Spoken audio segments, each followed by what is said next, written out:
AES JEE की बीमारी है, जिसको चमकी के रूप में हम लोग स्थानीय भाषा में जानते हैं, उसी को लेकर के जागरूकता कार्यक्रम है। चमकी से बचाव को लेकर के चर्चा होती है। चमकी को लेकर के जो 3 धमकी है, खिलाओ, जगाओ और अस्पताल ले जाओ, उसके संबंध में विचार विमर्श होता है कि 2023 और 24 में किसी भी बच्चे की मृत्यु नहीं हुई है। इस साल भी किसी भी बच्चे की मृत्यु नहीं हो।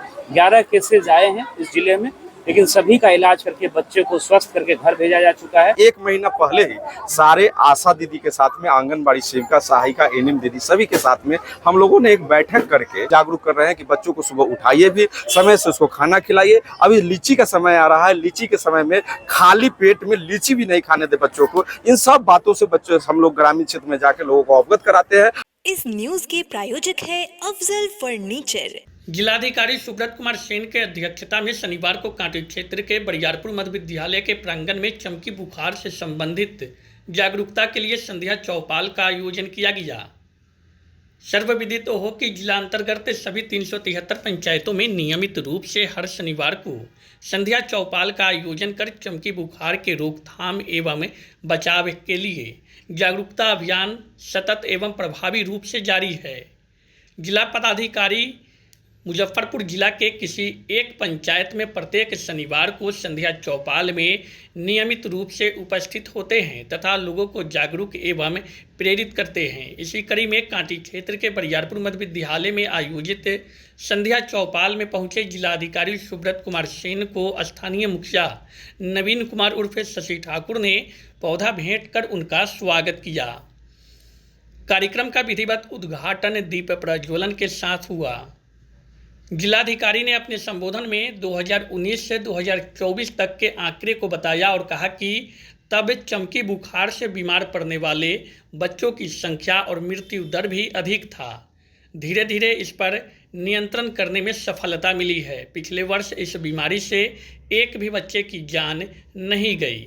इस वर्ष 11 बच्चे इस बीमारी के चपेट में आए और सभी बच्चे स्वस्थ होकर घर चले गए हैं।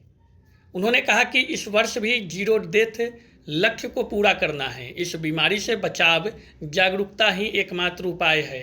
उन्होंने आंगनबाड़ी सेविका, सहायिका, आशा, जीविका दीदी, एएनएम आदि को घर घर भ्रमण करे बीमारी के लक्षण, चमकी की 3 धमकी तथा सावधानी संबंधित आवश्यक जानकारी लोगों को देने को कहा। सरकारी स्कूलों में भी चेतना सत्र के दौरान बच्चों को नियमित रूप से इस बीमारी के लक्षण एवं सावधानी के बारे में अवगत कराते रहने को कहा। उन्होंने बताया कि पिछले वर्ष कांटी में मात्र 2 केस चमकी बुखार का सामने आया था। इस वर्ष एक भी केस चमकी बुखार का सामने नहीं आया। इसके लिए प्रयास जारी है। लोगों से उन्होंने अपील किया कि बच्चों में चमकी बुखार का लक्षण दिखते ही बिना देर किए तुरंत सरकारी अस्पताल पहुंचाए। बच्चे को अस्पताल लाने के लिए उपलब्ध वाहन का भुगतान सरकार के द्वारा निर्धारित दर के अनुरूप कर दिया जाएगा।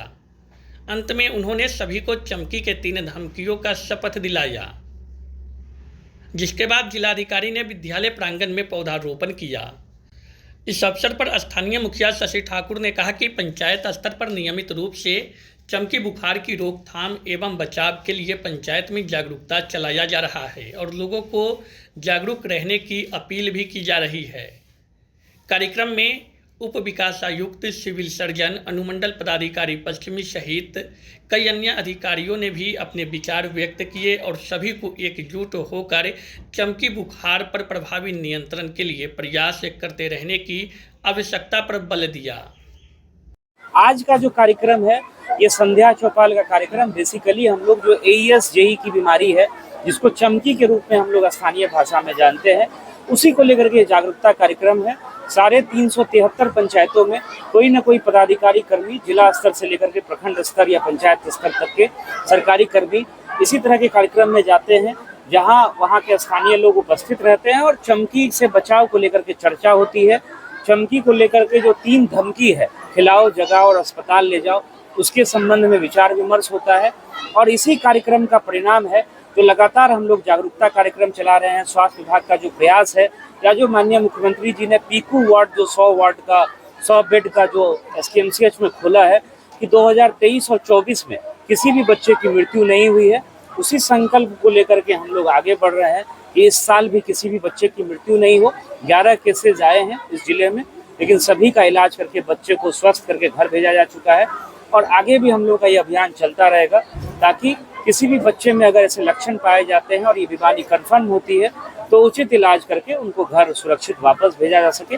उसी को लेकर के लगातार हम लोग जागरूकता कार्यक्रम चला रहे हैं और हम लोगों का जो प्रयास है उसमें निश्चित रूप से हम लोग सफल होंगे। सारी टीम आप लोग देख रहे हैं, चाहे वो जीविका की हो, आंगनबाड़ी हो, आशा हो, स्वास्थ्य विभाग के लोग हो, सब लोग लगे हुए हैं और हम लोग का प्रयास जो है 0 डेथ का, निश्चित रूप से उसमें हम लोग सफल हैं। क्या संदेश देना चाहेंगे सर अंतिम में? जो चमकी को लेकर के 3 धमकी है उसका अक्षरशः पालन करना चाहिए कि बच्चे को खाली पेट सोने मत दीजिए। जो पहला है खिलाओ, जगाओ। अगर आप रात में भी देखते हैं कि बच्चे में उस तरह का लक्षण है तो जगाइए उनको और अस्पताल तुरंत ले जाइए। जो तीसरा संकल्प है अस्पताल ले जाने का, वहाँ डॉक्टर्स की पूरी और टीम, मेडिसिन, सारी व्यवस्था है। और अगर बच्चे में वो लक्षण कन्फर्म होता है तो उसकी SOP बनी हुई है ट्रीटमेंट की। बच्चे को अच्छे से इलाज करा करके हम लोग सुरक्षित घर वापस करेंगे। इसमें हमारी ICDS, हेल्थ, जीविका सब लोग लगे हुए हैं और जो हम लोगों का 0 डेथ का संकल्प है उसमें निश्चित रूप से इस साल भी हम लोग सफल होंगे। जैसे ही गर्मी शुरू हुआ, क्योंकि हमारे पंचायत में 2019 में वो बुरा घटना कहिए या एक आपदा कहिए, एक बच्चा की मृत्यु हो गई थी 2019 में, और 2016 से मुखिया है तो लगातार उसके बाद हम लोग प्रयासरत है कि एक भी बच्चा बीमार भी नहीं पड़े। इसके लिए जब भी गर्मी शुरू हुआ है, पिछले 1 महीना पहले ही सारे आशा दीदी के साथ में, आंगनबाड़ी सेविका, सहायिका, एनएम दीदी सभी के साथ में हम लोगों ने एक बैठक करके एक ये प्रोग्राम तय किया कि हमारे पंचायत में 11 वार्ड है, 7 गांव है। 11 वार्ड में एक ऑटो चालक और ड्राइवर का नंबर, उसमें चालक का गाड़ी का नंबर और मोबाइल नंबर सहित अपने ग्रुप, जो पंचायत का एक ग्रुप हम बना रखे हैं आशा, आंगनबाड़ी और सारे जनप्रतिनिधियों का, उसमें डाल के सभी लोगों को सूचित कर दिए कि एक भी बच्चा जैसे ही लगे कि किसी को बुखार है, कोई किसी प्रकार से बीमार पड़ रहे हैं अभी इस गर्मी में, तो उनको तुरंत स्थानीय आशा दीदी के साथ में संपर्क करके हमारे वार्ड सदस्य प्राथमिक हॉस्पिटल में ले जाके उनको भर्ती कराने का काम करेंगे। एकदम लगातार हम लोगों द्वारा लगातार स्कूल में भी हम लोग शाम के शाम आके पहल करते हैं, कहीं कहीं पर किसी गांव में, टोलो मोहल्ले में बैठकर लोगों को जागरूक करते हैं कि बच्चों को खिला के ही सुलाइए, कोई बच्चे बिना खाए हुए नहीं सोए। जो बच्चा रात को सोता है, अगर वो देर तक सो रहा है तो सुबह उसको 7 बजे जाके 6 बजे उठाने का कोशिश कीजिए कि ऐसा तो नहीं किसी बीमारी का कारण वो सोते हुए रह जाए। इसके लिए भी जागरूक कर रहे हैं कि बच्चों को सुबह उठाइए भी, समय से उसको खाना खिलाइए। अभी लीची का समय आ रहा है, लीची के समय में खाली पेट में लीची भी नहीं खाने दे बच्चों को। इन सब बातों से बच्चों हम लोग ग्रामीण क्षेत्र में जाके लोगों को अवगत कराते हैं और जागरूकता करने का आज क्या कुछ कार्यक्रम हुई है? आज जिलाधिकारी के निर्देश में जिलाधिकारी डीएम साहब और डीडीसी सर और सारे सिविल सर्जन सभी लोग आए थे। उनके निर्देश में आज कार्यक्रम रखा गया था संध्या चौपाल, और साथ साथ चमकी को धमकी, चमकी की जागरूकता के लिए तमाम ग्रामीणों और बच्चों को जाके क्षेत्र में, टोले मोहल्लों में लोगों को जागरूक करें। इसके लिए एक संध्या चौपाल का मेरा नाम हुआ नवीन कुमार उषा ठाकुर, मुखिया मानिकोल पंचायत। शादी का फर्नीचर सेट 34,500 से स्टार्ट। AFZ फर्नीचर के ऑफिशियल यूट्यूब चैनल पर विजिट करिए विशेष जानकारी के लिए और परचेज करिए बिहार के सबसे बड़े शोरूम से।